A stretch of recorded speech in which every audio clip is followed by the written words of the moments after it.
The Mystery of the Diamond Ring, a girl who changed fate. In the small town of Cedar Hollow, tucked away in the rolling hills of Vermont, USA, where maple trees glow red in autumn and winters blanket the land in snow, an event unfolded that would become a legend. On the icy night of November 15, 2000, as a bitter wind howled through the streets, someone left a newborn girl at the doorstep of the weathered Cedar Hollow orphanage. Around her tiny neck, swaddled in a faded wool blanket, hung a ring on a coarse thread, an antique treasure with a radiant diamond at its heart, framed by intricate emeralds that shimmered in the moonlight. This enigma, a nameless child and a ring worth a fortune, sparked a story that would captivate the world. Who was this baby? Why was she abandoned with such a priceless heirloom? And how did this fragile girl, left to the whims of fate, rise to become one of America's most inspiring figures, transforming not only her own life, but the lives of countless others? This is a tale of mystery, resilience, courage, and astonishing twists of destiny, proving that even in the darkest moments, a single spark can light the way. That night, the orphanage's caretaker, Ms. Margaret Maggie Sullivan, was startled awake by a faint cry. She opened the creaking oak door and found a wicker basket cradling a baby girl. Tiny, with delicate features and cheeks flushed from the cold, Maggie gently lifted the child, and her breath caught when she saw the ring dangling on a rough thread. "Lord above," she whispered, her heart aching with a mix of wonder and sorrow. The diamond was impossibly large, its facets catching the dim porch light, while the emeralds glowed like fragments of a forgotten forest. Maggie called the orphanage director, Mr. Henry Caldwell, and together they alerted the local sheriff's office. The baby was temporarily named Emma, after Maggie's late mother, a woman known for her kindness. The ring was carefully removed and locked in the orphanage's safe, its value too great to risk exposure. The sheriff's deputies launched an investigation, but in the sleepy town of Cedar Hollow, clues were scarce. No witnesses, no tire tracks, no security cameras. Emma remained a mystery, and the ring was her only link to an unknown past. Emma grew up in Cedar Hollow Orphanage, a drafty building with faded wallpaper and a perpetually leaking roof, despite its earnest staff.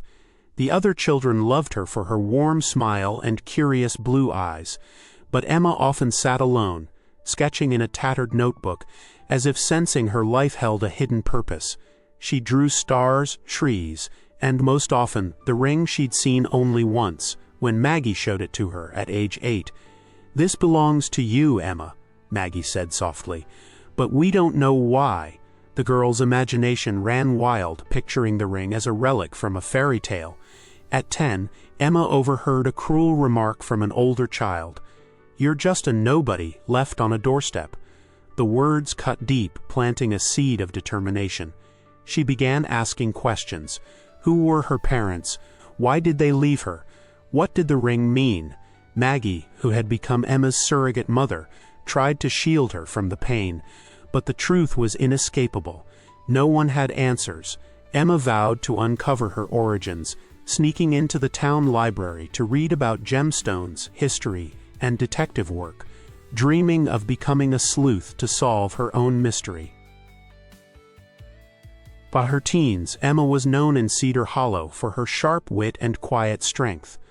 Life in the orphanage was harsh. Sparse meals, worn-out clothes, and slim chances of adoption for older kids, but she refused to let it define her. Her sketches evolved from childish doodles to intricate designs of jewelry, inspired by the diamond ring in the safe. Her art teacher, Ms. Rachel Bennett, saw her potential and encouraged her to enter a statewide art competition at 14. Emma submitted a watercolor painting of her ring. Set against a twilight sky, its diamond glowing like a star and emeralds shimmying like distant fireflies. To everyone's astonishment, she won first place, earning a $500 prize and a feature in the Vermont Gazette. The article, titled "Orphan's Art Captures Hearts," showed Emma clutching her painting, her shy smile radiant. for the first time, she felt a sense of belonging, and the win fueled her ambition. Her art could be her ticket to a bigger world. Emma saved every penny of her prize, determined to one day leave Cedar Hollow and find her past. She spent hours in the library, researching antique jewelry and gemology. She learned that her ring's design, ornate with a rare 5-carat diamond and flawless emeralds, pointed to early 20th century European craftsmanship, possibly French or Russian. But without more leads, her search stalled. At 16, Emma's life shifted when Rachel introduced her to a Burlington-based jeweler, Ms. Laura Friedman, who'd read about her in the newspaper. Laura, impressed by Emma's designs, offered her a part-time apprenticeship. It meant leaving the orphanage and Maggie, the only family she'd known, but Emma saw it as her chance to chase her dreams. With Maggie's tearful blessing, she moved to Burlington, promising to return with answers. Burlington was a vibrant contrast to Cedar Hollow, a city of art galleries, bustling markets, and the sparkling waters of Lake Champlain.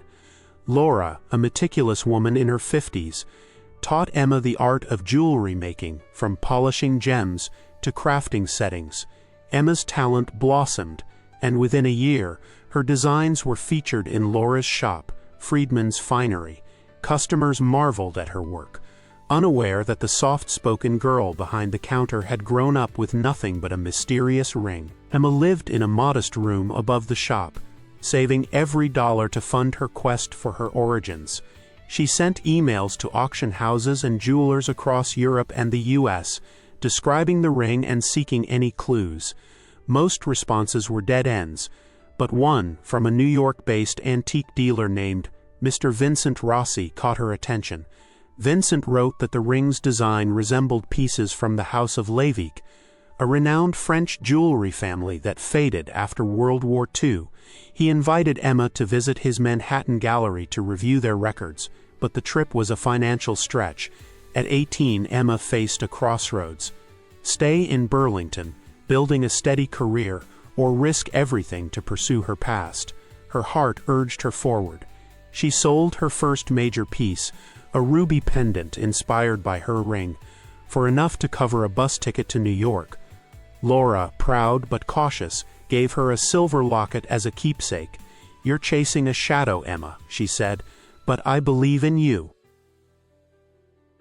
New York City was a whirlwind. Towering skyscrapers, honking taxis, and a pulse of energy that both thrilled and intimidated Emma. She arrived in the summer of 2018, clutching a folder of sketches and Vincent's email. Vincent, a silver-haired man with a sharp eye for detail, welcomed her to his upscale gallery in Soho. He studied a photo of the ring and nodded thoughtfully. "This is extraordinary," he said. "The House of Levique crafted pieces for European nobility. Their archives are incomplete, but I believe this is L'Étoile Verte, the Green Star, made in 1920 for a Russian countess, Natalia Romanova." Vincent connected Emma with a historian, Dr. Elena Martinez, who specialized in wartime artifacts. Elena, a warm but intense woman in her 40s, was fascinated by Emma's story. Together, they delved into Levique's records at the New York Public Library, uncovering that L'Étoile Verte was last documented in 1943, when Claire Levique, the family's last heir, hid a collection of jewelry to fund the French resistance. Claire vanished after a mission, and rumors suggested she had a child, sent away for safety. Could Emma be tied to this lost lineage? The search grew perilous when Emma noticed a man tailing her through Manhattan's crowded streets. He was broad-shouldered, with a scar on his jaw, and appeared whenever she visited libraries or met with Vincent. Elena warned that he might be a relic hunter, part of a shadowy network chasing lost treasures for profit. Fearful but resolute, Emma pressed on, sensing the ring's secrets were within reach. Late one night, while sifting through Levique's records with Elena, Emma found a faded letter tucked inside a ledger, written by Claire Levique in 1943. "The Green Star is more than a jewel. It guards her future. "Keep her safe." The letter was dated just before Claire's disappearance. Elena cross-referenced it with Resistance archives and uncovered a staggering truth. Claire had given birth to a daughter, Sophie, in a safe house in Marseille. To protect her from Nazi collaborators, Sophie was smuggled to the U.S. in 1944, left at a Vermont orphanage with L'Étoile Verte as her only tie to her mother. Emma's pulse quickened. Could she be Sophie's daughter or granddaughter? Sophie would have been in her 50s when Emma was born in 2000. Elena traced Sophie's life to Boston, where she lived as Sophie Romanova, working as a seamstress and artist until her death in 1999 from cancer. There was no record of a child, but Emma felt an inexplicable pull. Their breakthrough came with danger. The scarred man, identified as Dmitry Volkov, a Russian artifact dealer, cornered Emma outside Vincent's gallery. "The ring belongs to my family," he growled, his hand on a knife. Emma, quick on her feet, escaped through a busy subway station. But she knew Dmitry was closing in. She and Elena decided to return to Vermont, where the final answers lay. In Cedar Hollow, Emma visited Sophie's last known address, a small house now owned by a retired librarian, Mrs. Dorothy Evans. Dorothy remembered Sophie as a gentle woman who painted vivid portraits.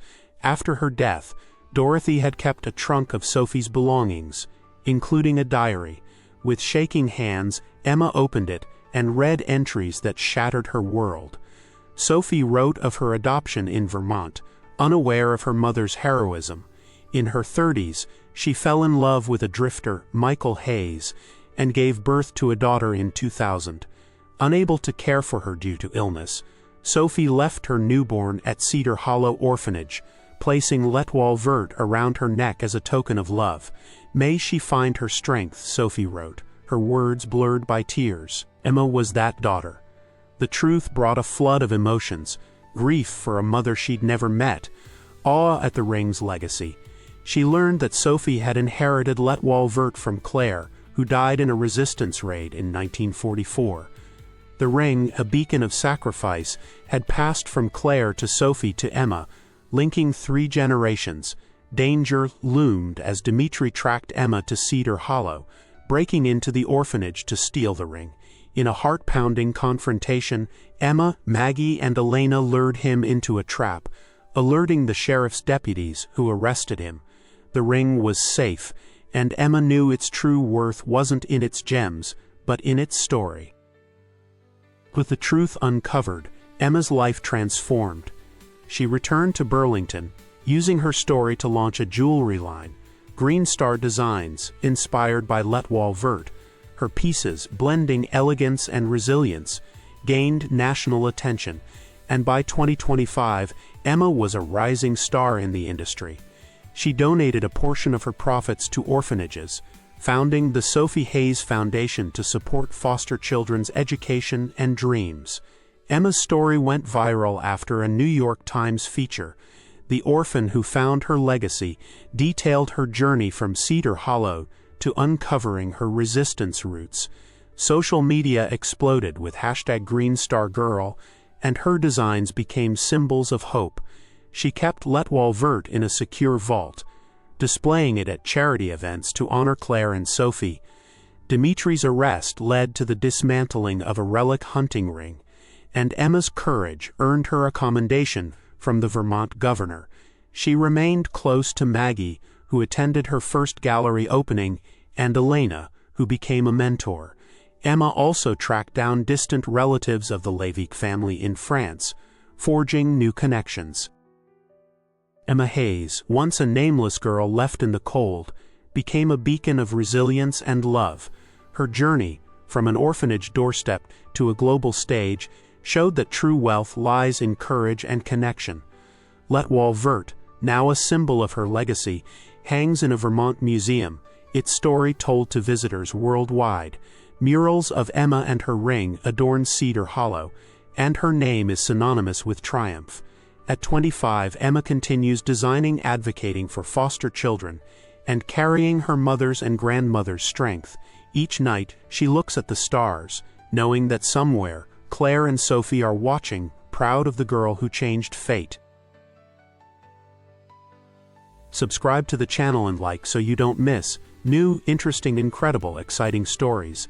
Thank you for watching and see you soon.